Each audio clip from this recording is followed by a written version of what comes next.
What if I was to tell you that all the tools that governments use, journalists use, and investigators use are all free and open source and available to anyone?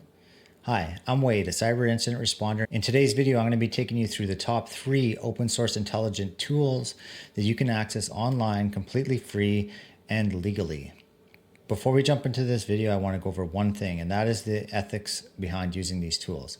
While these tools are legal and their use of them is legal, you can still get into legal trouble if you misuse them. Ensure that you're doing things above board for the right reasons. The first tool we're going to look at is whatsmyname.app.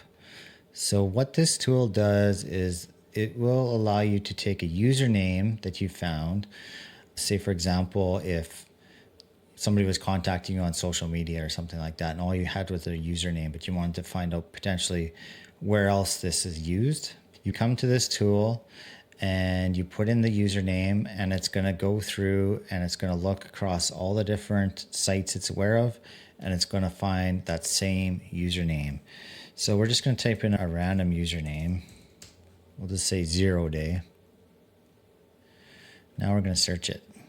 You can see it's already finding some sites that the user ID 0 days is in use. How you essentially use this is if you're trying to find somebody based on their username, you type it into here, then you can go visit the different places where it's being used. If you click on any of these links, it'll bring you to their profile on the site that you're looking at.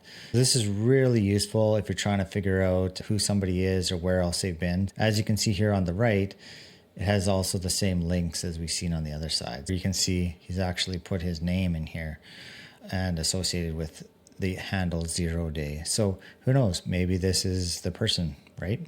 You can start your OSINT investigation based on a username using this tool, whatsmyname.app. Tool number 2 is actually 2 different tools, and they're both based on Google dorking. Google dorking is using Google and applying filters and switches to make sure that you only get the type of information that you want to see, not just web pages. You can use it to search for documents, you can use it to search for files, any kind of specific type of data that you're looking for. The first one we'll talk about here is Dork GPT. And the main thing that this one's going to do is it's going to write the Google search query for you. So you start in plain language and then it'll convert it to Google syntax. What are some Word documents on the site bbc.co.uk? So we want to see what documents are available on bbc.co.uk. And you can see here, it's done the Google syntax for us. So we can either copy it or just click search on Google. This is some Word documents that are available on bbc.co.uk. And we can go back to dork.gpt and work within this search box here and describe the next search we want. You could also just adjust this query that we already got going. Say we wanted to switch it from .doc files. Maybe we want to look at .xls files. So Excel files. So here you go, a lot of Excel files too. Very powerful tool for finding files and other information that you're looking for on sites. Now, a similar website for also doing Google dorking is dorksearch.pro. And this one is a little bit more user-friendly in some ways. It guides you along the search parameters. So sometimes you could use this if you're struggling to understand what maybe you should be searching for. You can come here. There's kind of 2 options, Cyber Intel or File Hunter. We're going to start with Cyber Intel. That's what we want to do here. Define the target, choose the dork, and execute the scan. What we're going to do here is we're going to use the same site, bbc.co.uk. If you click execute scan right now, nothing happens because what you have to do is go down to the categories below here. And this is where we're going to search for the different things that we want to look for. We could do a similar one with exposed documents. If we want to do spreadsheets, we'll click execute. Now you can see it created the syntax and it put it up here for us. So here's a similar output as what we've seen from the other tool. Let's search for some exposed GitHub stuff. Okay, good, there's not.